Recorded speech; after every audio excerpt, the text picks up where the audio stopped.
Quem é você? Bom, meu nome é Heron Arzua. Eu sou filho de Guido Arzua e Estela Camargo Arzua.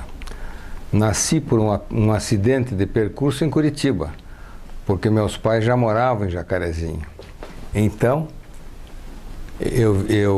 minha mãe me trouxe, veio de Jacarezinho para eu nascer aqui em Curitiba nos idos de 1939, mais precisamente 14 de junho de 1939.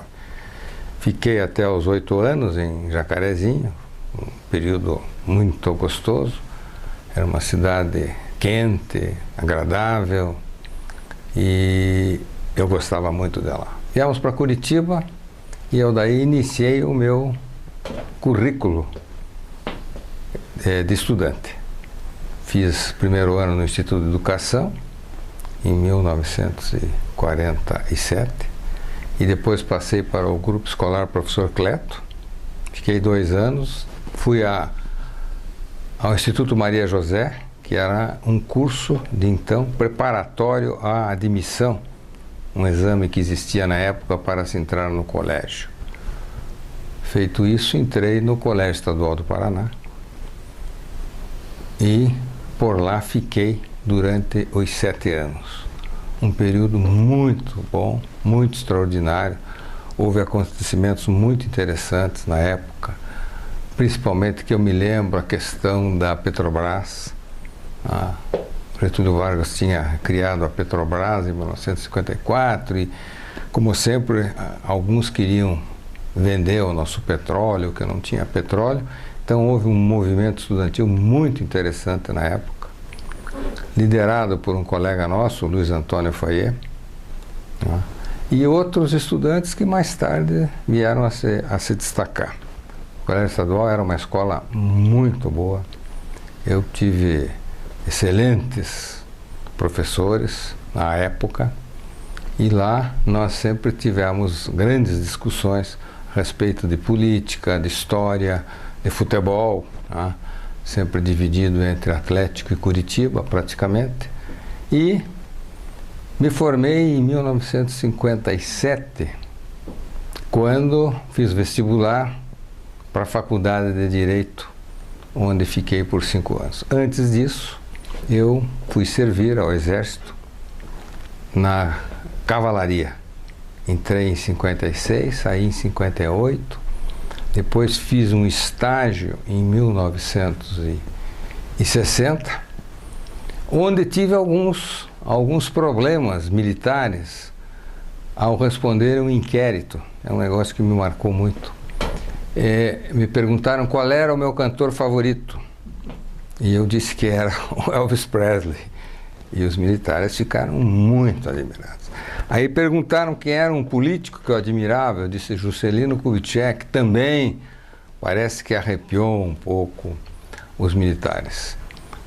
Na minha época de faculdade, foi uma época fabulosa, de acontecimentos incríveis.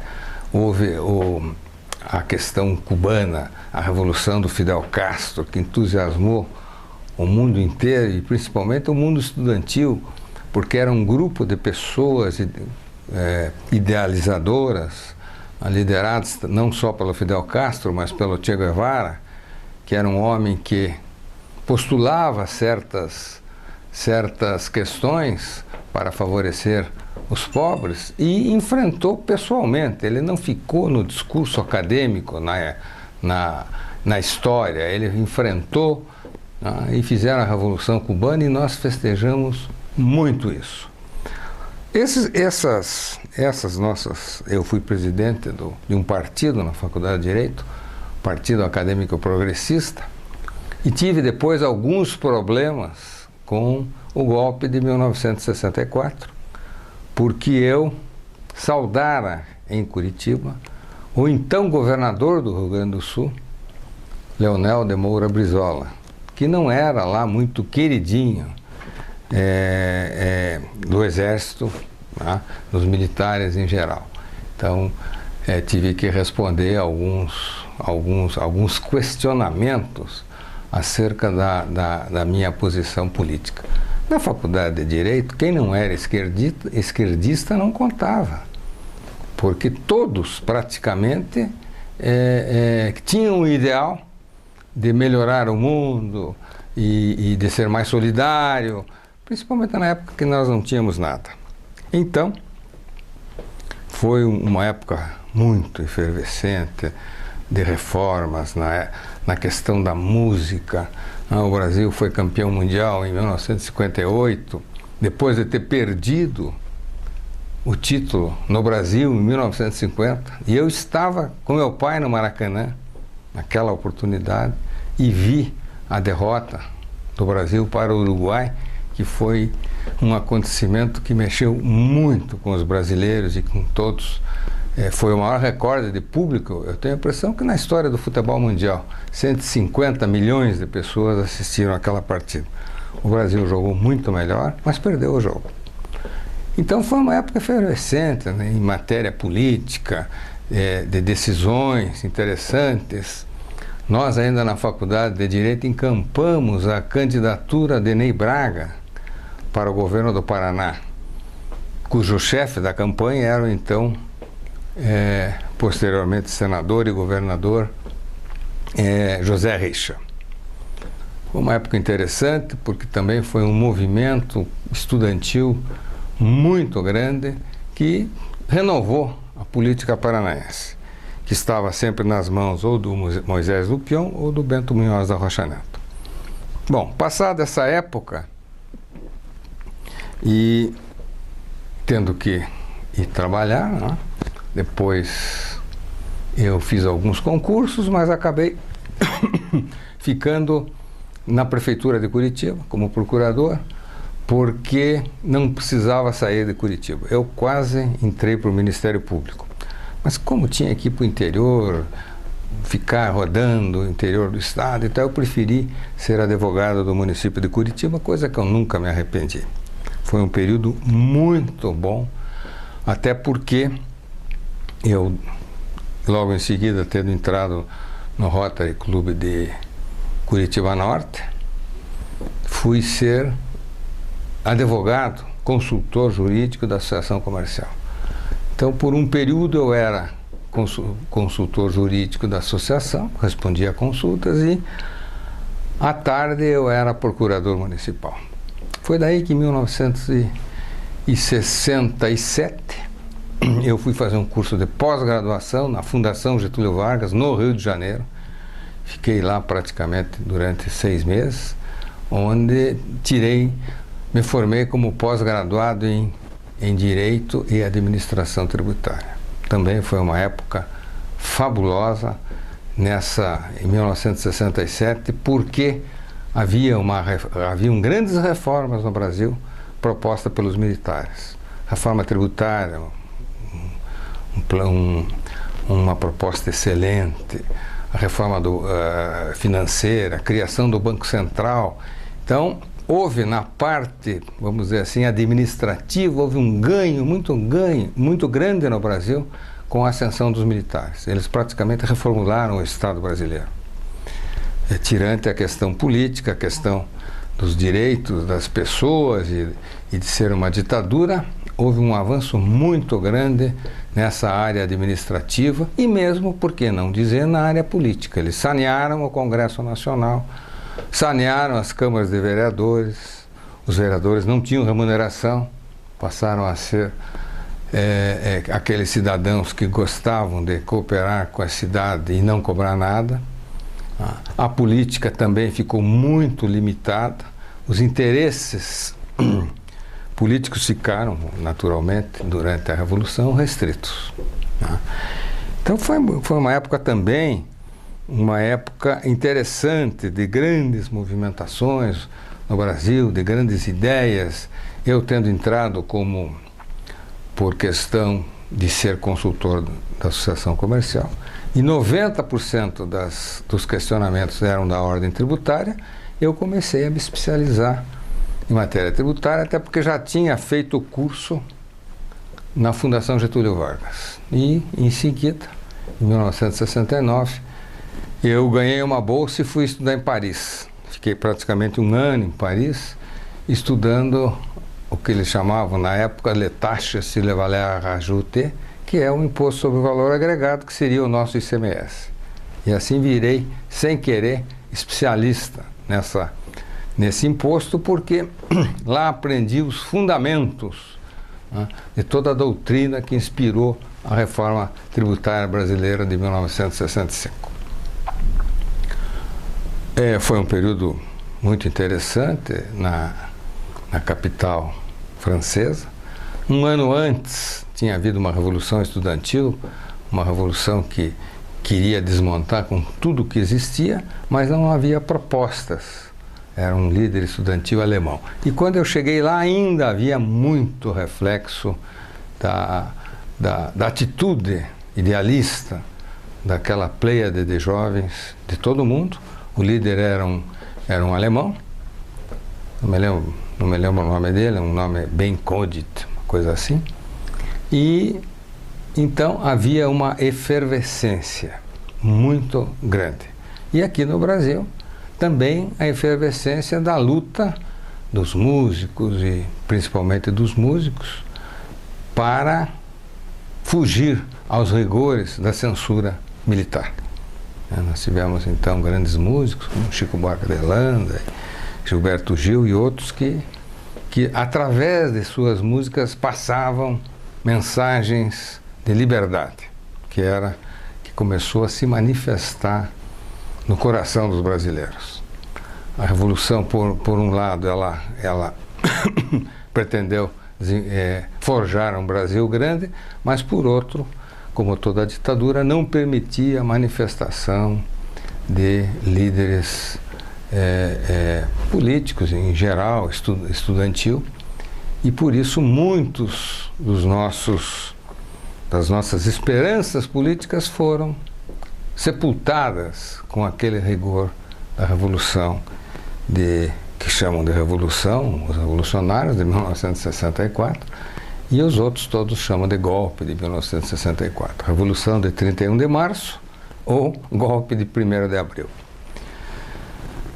Passado, já nessa época, eu, procurador do município de Curitiba, eis que apareceu, depois da gestão de Ivo Arzua Pereira, que era primo do meu pai, primo irmão do meu pai, e que fez uma administração que também revolucionou Curitiba, com a criação de órgãos novos, como principalmente o IPUC, a URBS, uma porção de organismos que vicerjam até hoje no âmbito da administração municipal. E eis que depois disso assumiu a prefeitura de Curitiba o arquiteto Jaime Lerner.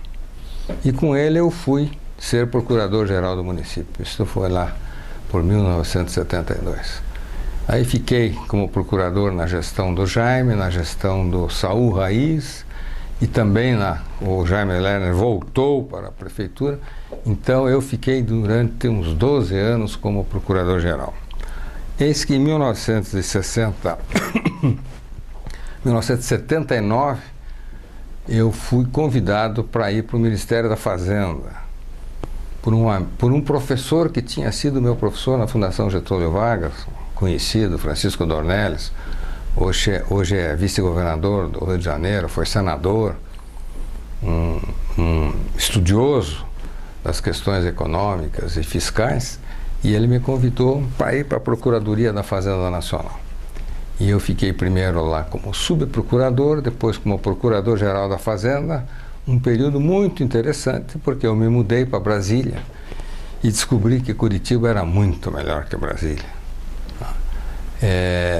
Tive algumas experiências muito interessantes.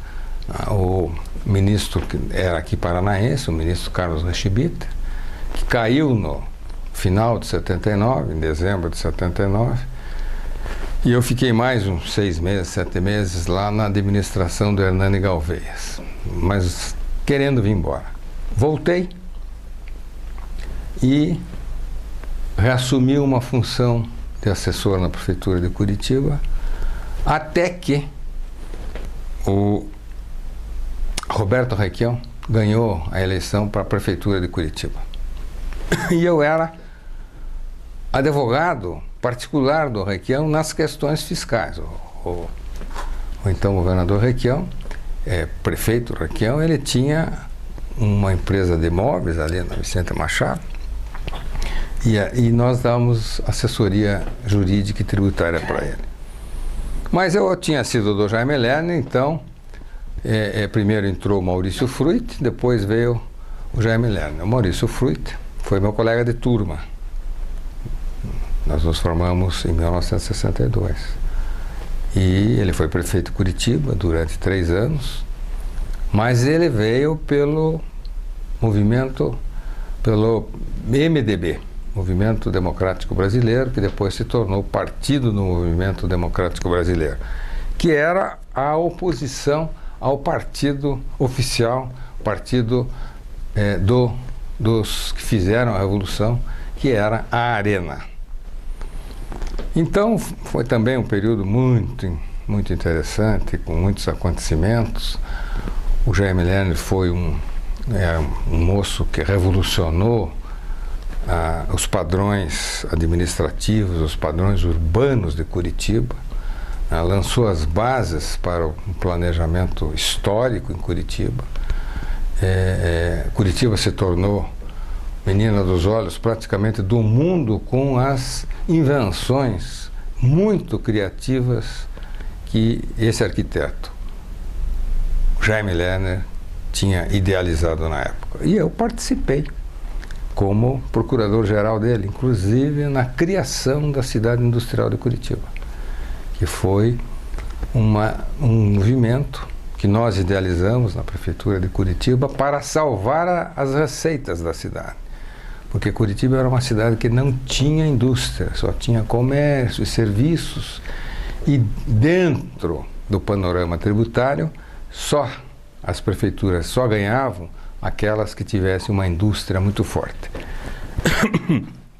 E com isso, com a ajuda do governo do estado, principalmente do Ney Braga e depois do Jaime Canet, nós desenvolvemos um programa e está aí hoje a cidade industrial de Curitiba, que é uma realidade que livrou Curitiba dos rigores financeiros que havia à época.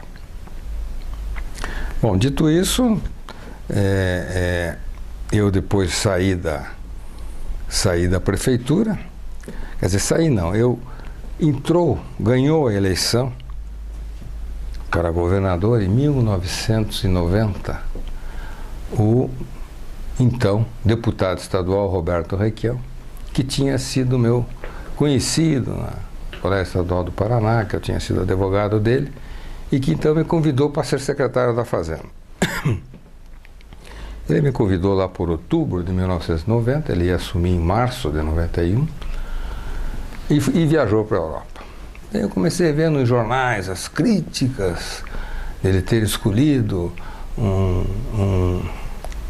uma personalidade, uma pessoa que não era do Partido Democrático Brasileiro, que tinha trabalhado com o Jaime Lerner e, portanto, era de um outro grupo político. Quando o Requião voltou da Europa, eu liguei para ele e disse: olha, você fica à vontade para me desconvidar. O pessoal do PMDB não me quer. Ele disse para mim: o PMDB sou eu. Acabou. O PMDB sou eu, não existe outro PMDB. E quando ele me convidou, ele me disse uma coisa interessante. Eu disse: olha, eu não sei ser secretário da Fazenda. Ele disse para mim: eu também não sei ser governador. Aí ele disse: vamos aprender juntos? Eu vou aprender a ser governador e você vai aprender a ser secretário. E daí ficamos lá no governo do estado de 91 a 94, com grandes realizações administrativas que hoje estão um pouco esquecidas. Mas na época, o governador Requião construiu a Ferroeste, uma estrada de ferro de Ponta Grossa a Guaíra, não contratando nenhuma empreiteira, porque ele contratou o Exército Nacional para fazer essa obra de engenharia. E também construiu, nós vendemos as ações que o estado tinha numa antiga companhia estatal telefônica, chamada Telepar, Telefônica Paranaense, e o Requião duplicou a estrada de Curitiba a Joinville até a fronteira de Santa Catarina, que só tinha na época não era pista dupla, e ele fez a segunda pista fizemos um acordo com a União Federal, porque era uma rodovia federal, e a nota importante é que isso foi feito em 92, 94, e até hoje, 2016, a União Federal não pagou ao Estado do Paraná a estrada que nós tínhamos construído. Foi uma época muito interessante. O governador daí inventou uma série de proteção às pequenas e às microempresas, porque ele tinha estudado que o que tinha erguido a economia italiana lá nos idos de 1888 tinha sido uma proteção muito grande aos pequenos empresários. E ele desenvolveu um sistema muito interessante que trouxe um desenvolvimento interessante, muito grande ao Estado do Paraná. Foi um governo de realizações porque na época ainda havia dinheiro, não havia as vinculações obrigatórias que foram criadas mais tarde, 12% para a educação, 30% para a educação, 12% para a saúde e não sei o quê. Hoje em dia o governador administra 5% do orçamento. À época não. À época havia uma liberdade muito grande de você alocar o dinheiro público onde fosse mais interessante. E daí houve essas conquistas. O funcionalismo ainda não era muito expressivo, não tomava parte enorme da receita, como acontece hoje. E com isso foi um governo muito interessante.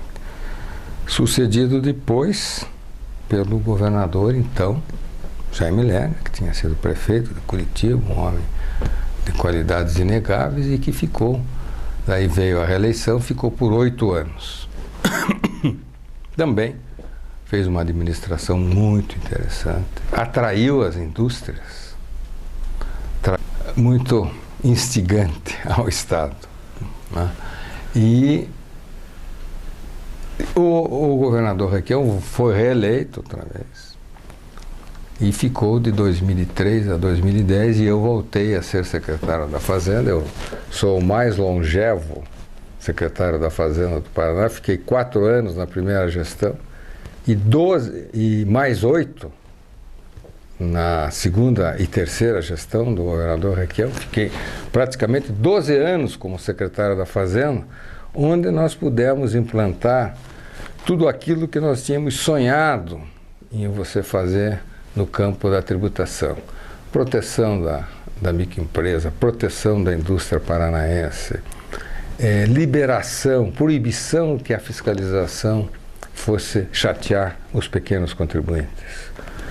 E proibimos praticamente a fiscalização, demos um amparo, um programa de incentivo à microempresa que levou o governo federal mais tarde, com um exemplo no estado do Paraná, a criar o Simples Nacional, que foi uma grande reforma que se fez no país para proteger as pequenas indústrias, as pequenas empresas de comércio, as pequenas empresas de prestação de serviço. Inspirado também num ex-presidente, ou então presidente da Associação Comercial de São Paulo, que hoje continua prestando serviços ao governo. E com isso nós fizemos uma diminuição dos impostos no Paraná que foi marcante em toda a história brasileira da tributação. Nós praticamente diminuímos a alíquota do ICMS, do Imposto sobre Circulação de Mercadorias e Serviços, de 25%, 18% para 12%, e cerca de 100 mil produtos de consumo popular. Como vocês sabem, isso foi anulado recentemente, no ano passado, pelo atual governador, que voltou a tributação de 18% para todos esses produtos e trouxe um desarranjo econômico muito grande para o Paraná. Bom, os episódios foram interessantes, os episódios foram significativos, foram instigativos, nós lidamos com temas polêmicos. No interregno, de um governo e de outro, o governador Requião virou senador, então nós pudemos ajudá-lo no plano nacional com muitos projetos de lei que estão vigorando, viraram lei e vigoram até hoje. E mais tarde, isso tudo, né, foi dentro de um contexto em que surgiu a figura do Partido dos Trabalhadores, liderados por um líder sindical, que mais tarde foi presidente por 8 anos do Brasil e implantou programas interessantíssimos de proteção à pobreza. Depois de um programa mais ou menos elitista feito pelo ex-presidente Fernando Henrique Cardoso, o presidente Lula inaugurou uma época muito interessante na economia de grande proteção aos menos afortunados. Isso tudo nós estávamos vivendo no governo do Estado, todas essas grandes transformações que o Brasil passou. Até que em 2010, deixamos o governo, o governador Requião deixou o governo, assumiu um novo governador, filho então do ex-governador José Richa, que assumiu o governo e vem desde então à frente dos destinos do Palácio Iguaçu. Houve acontecimentos interessantes em toda essa oportunidade, porque nós tivemos a grande chance de participar de acontecimentos nacionais, de acontecimentos históricos, tanto como estudante, depois como administrador, como procurador do município de Curitiba. E eu penso que foi uma época de grandes realizações em prol da comunidade, tanto no plano estadual como no plano federal. Claro que isso depois, mais tarde, se complicou, né? Estamos vivendo uma crise nacional e uma crise estadual muito grande, né? E esperando que as coisas se ajeitem para o futuro. Eu tenho a impressão que é isso.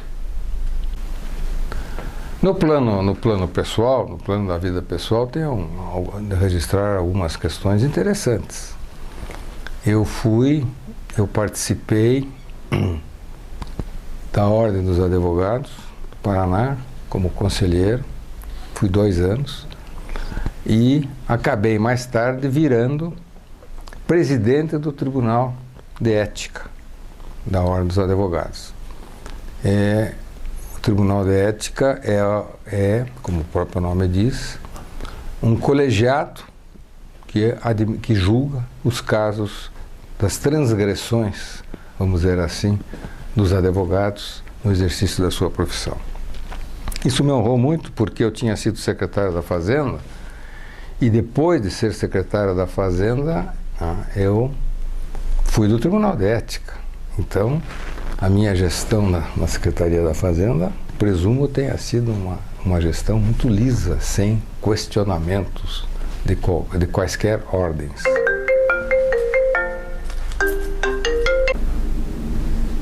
Outro aspecto significativo, talvez, eu participei como presidente do Conselho Deliberativo do Atlético, do Clube Atlético Paranaense. Fui durante 2 anos presidente do Conselho Deliberativo, uma época que eu me incomodei mais do que quando era secretário da Fazenda. Tais os problemas que o futebol apresenta, principalmente a questão dos jogadores e etc. E trabalhei junto.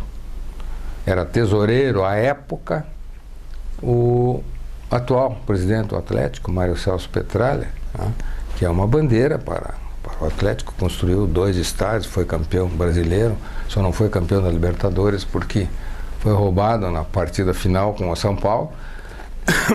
Então também uma questão que eu participei, de certa forma, da evolução do futebol paranaense, numa época de muita fervura, né? O futebol sempre foi um assunto muito apaixonado. No Paraná, nós tínhamos aqui em Curitiba, os aficionados do Curitiba e do Atlético, e sempre uma rivalidade muito grande.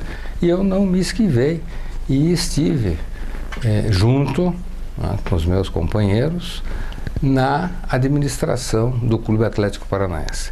Eu tenho que registrar que eu tinha junto comigo um amigo, um assessor, Dr. Nestor Celso Winton Bueno, que era um homem extraordinário e me ajudava porque ele entendia muito das questões de despesas e contábeis. Trabalhamos juntos no Atlético, trabalhamos juntos na Ordem dos Advogados, trabalhamos juntos na Secretaria da Fazenda durante os 12 anos. Eu talvez, sem ele, eu tivesse feito alguns pecados que ele não me deixou cometer. Então é um registro que eu tenho que fazer, porque é uma personalidade. O Dr. Nestor era de Ponta Grossa, veio de Ponta Grossa, mas um caráter extraordinário, uma competência ímpar e que nos ajudou muito. E nós tínhamos, né, problemas de administração e de relacionamento com o governador Roberto Requião, que tem um temperamento muito forte, muito extrovertido, mas que na nossa área nós sempre conseguimos levar as questões administrativas, e o governador Requião sempre, a maioria das vezes, sempre nos ouviu, sempre discutiu, e todo esse simbolismo que existe acerca da personalidade dele, conosco, comigo, com o Nestor, na Secretaria da Fazenda, nunca se manifestou. Eu tive um episódio com ele, ele era prefeito de Curitiba, e eu não era nada, eu era um simples advogado. Mas ele fez um aumento de imposto, e o Ministério Público impugnou e tal, e os advogados dele fizeram uma defesa que ele não gostou. Daí ele me chamou, era uma defesa que só entrava em preliminares e não entrava no mérito. E eu fiz uma defesa, eu conhecia muito o assunto, fiz uma defesa na época que ganhou a simpatia dele. Foi talvez esse episódio que levou o posterior governador Requião a me convidar para ser secretário da Fazenda. Ele achava isso muito específico, achava muito atraente essa forma de nós encararmos a tributação no Brasil. Claro, eu tinha experiência, tinha feito um curso na Fundação Getúlio Vargas, no Rio de Janeiro, como já disse, tinha estudado na França e sempre me preocupei com essas questões. Então, praticamente, nessa parte de relacionamento, sempre nos demos muito bem com todos os administradores. Eu trabalhei com o Ivo Arzua, personalidade notável, com o Jaime Lerner, um arquiteto brilhante, com o engenheiro Saul Raiz, um homem profundo conhecedor de problemas administrativos. Mais tarde veio o Maurício Fruit, que era inclusive meu colega de turma, e que eu também tive um episódio interessante com o Maurício Fruit. Ele tinha feito um aumento dos impostos na base de 70%, 80% no ano. E houve uma revolução na cidade de Curitiba, né? Então, fez-se uma reunião na Federação do Comércio do Paraná, e o Maurício me ligou, e eu não fazia parte do governo dele, e disse: Irão, você não quer me ajudar nesse negócio? O pessoal vai meter o pau. Venha junto comigo, me dá uma base técnica disso. E eu fui com o Maurício Requião. Com o Maurício Fruit, quero dizer, que é pai, né, do atual prefeito de Curitiba, Gustavo Fruit. Então nós fomos na reunião e ele passou a palavra para mim e eu mostrei aos empresários quanto é que era o preço que eles cobravam no começo do ano e quanto é que eles estavam cobrando no fim do ano, mostrando que daquele brutal aumento, praticamente era tudo inflação. Se você desconsiderar a inflação, fizer a correção monetária, não havia aumento nenhum. Mas usando toda uma argumentação técnica que eu conhecia. E o Maurício sentado do meu lado. Acabou o assunto, aí entrou para reivindicações de construção, de habitações, de saúde e tal, virou. Acabou o problema tributário, que era o motivo da reunião, acabou com a minha exposição. E eu né? Me achando o tal, né? Eu digo, pô, convenci o pessoal. Quando eu estava saindo com o Maurício Fruto, quando nós entramos no elevador, ele olha para mim e disse, bom, Heron, você passou a conversa nesse pessoal? Você já pensou em ser candidato? Você é muito bom de bico. Eu tinha feito toda uma argumentação técnica, achando que tinha impressionado e convencido com a minha argumentação técnica, e o Maurício, que era o prefeito, né, acostumado com as questões políticas, entendeu que eu tinha enganado o pessoal, coisa que eu não fizer. Mas foi muito engraçado porque você devia ser candidato, você devia ser candidato. Né? E eu quase cheguei a ser candidato a prefeito de Curitiba com o apoio do Jaime Lerner e do Requião, uma dupla. Graças a Deus, caí fora, porque ninguém merece ter o Requião e o Jaime Lerner em cima. De formas que são questões, né, interessantes. Outra questão interessante, foi numa comarca aqui de São José, que houve um assassinato, que eu nem me lembro, e o juiz era meu amigo e disse, não, o cidadão que atirou não tem advogado. Você não quer ser advogado? Eu disse, mas eu não entendo nada de direito penal. Não sei. Ele disse, não, mas o cidadão precisa ter um advogado e tal. E eu fui lá para São José, tinha o júri lá, o negócio, e eu peguei o processo na hora, dei uma olhada no processo e tal. E chegou na hora de eu falar, eu disse, bom, senhores, o cidadão foi ofendido pelo outro. Aí, um tinha uma arma, ele tinha uma arma pequenininha contra uma espingarda, um rifle do oponente. E evidente que no fim aconteceu esse drama, mas a desproporção das armas era muito grande.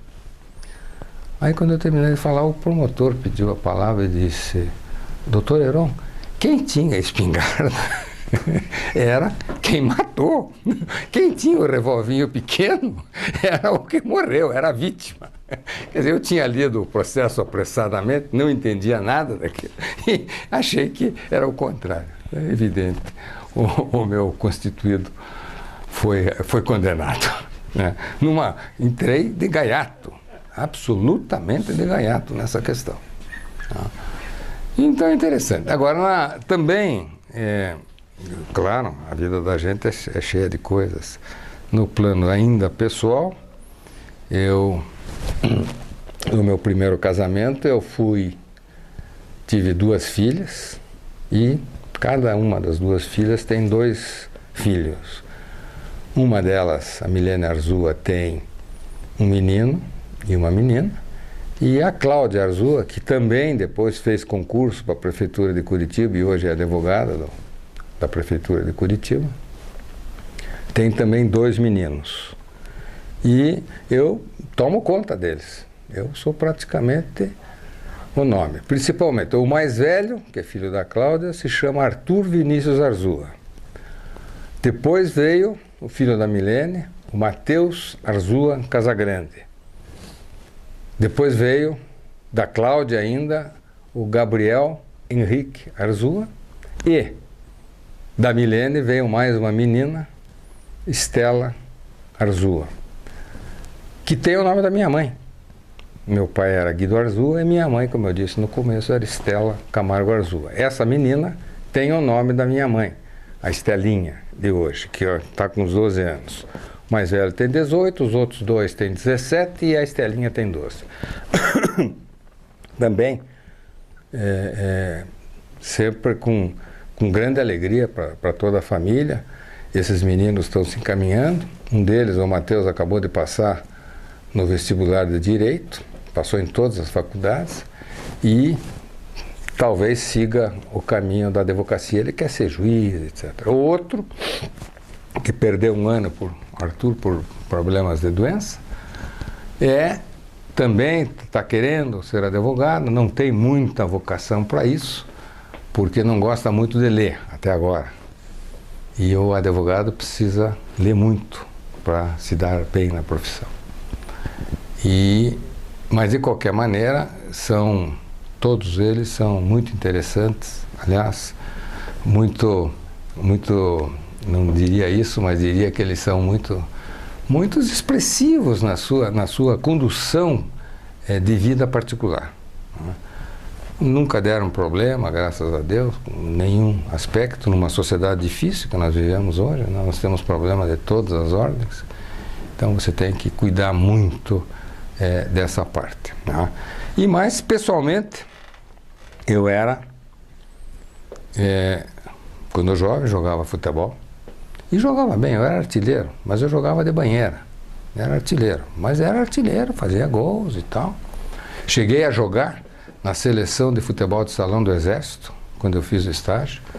Nós perdemos o título na partida final por 2-1 para o estado do Rio Grande do Sul, e eu fiz o único gol no nosso estado, e nós tínhamos um time muito bom. Então eu jogava futebol, jogava bem, e à época comecei também a natação.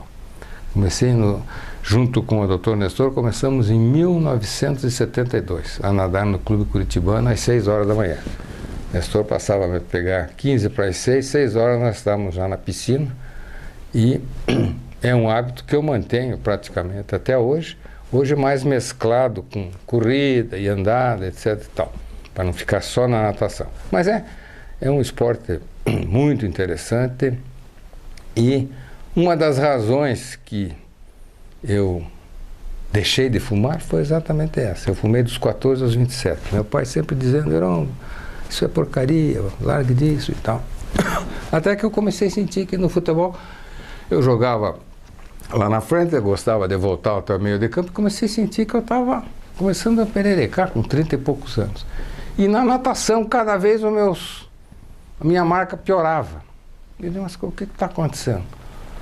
Até que eu fui num médico, e ele disse: bom, a questão é muito simples.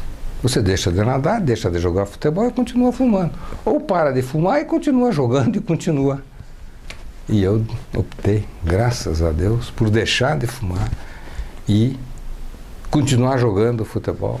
Futebol de salão, futebol de campo, onde eu jogava com meus amigos. Aliás, é um time que o pessoal está tudo com mais de 70 anos, jogam até hoje. Então são esses aspectos que eu, nesse momento, me lembro. Deve haver outros episódios significativos que eu talvez não me recorde agora. Mas eu penso que foi muito significativo, muito instigante o período de vida que eu tive. Porque os acontecimentos foram muito grandes. Na área da música, foi o crescimento do rock and roll, o aparecimento do Elvis Presley, o primeiro cantor que dançava e se movimentava, a época dos Beatles. Então houve uma revolução, tanto na música internacional como na música brasileira, com a bossa nova, com os nossos cantores clássicos da Jovem Guarda, principalmente o Roberto Carlos e Erasmo Carlos. Então, foi um período de vida muito interessante, né, com acontecimentos extraordinários. Em especial, houve revolução, golpe no Brasil, problemas políticos. Participamos de alguns acontecimentos interessantes. Né? Um deles, quando eu fazia estágio no 5º Esquadrão do Reconhecimento Mecanizado do Exército, houve uma greve muito grande de estudantes aqui em Curitiba. E eles me mandaram dentro de um carro de combate, que popularmente se chamava tanque, para eu ficar em frente da minha faculdade. Mas o que me chamou a atenção foi que o major que estava mandando na operação disse para nós, quando nós saímos: olha, se esse pessoal avançar, vocês atirem. Então eu parei em frente da faculdade, que eu era aluno da faculdade, no 3º, eu desci lá e disse: pessoal, isso não é brincadeira. Os militares não estão aqui, vocês não estão acreditando, estão pensando com oba-oba. Eles nos deram ordem para atirar.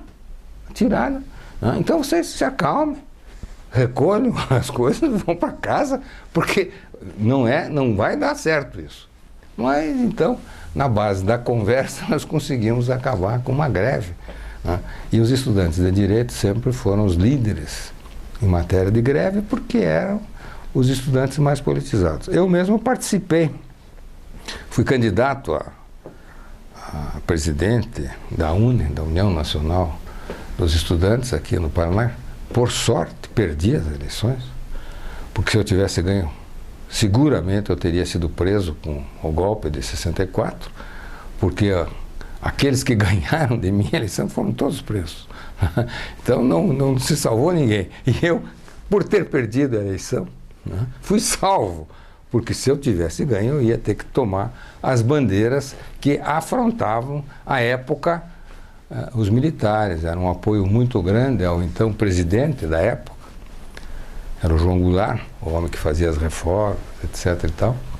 E eu tive um episódio muito interessante. Eu tinha um colega na faculdade de Direito, Luiz Armando da Silva Correia. Ele era cronista esportivo do Tribuna da Imprensa. E ele escrevia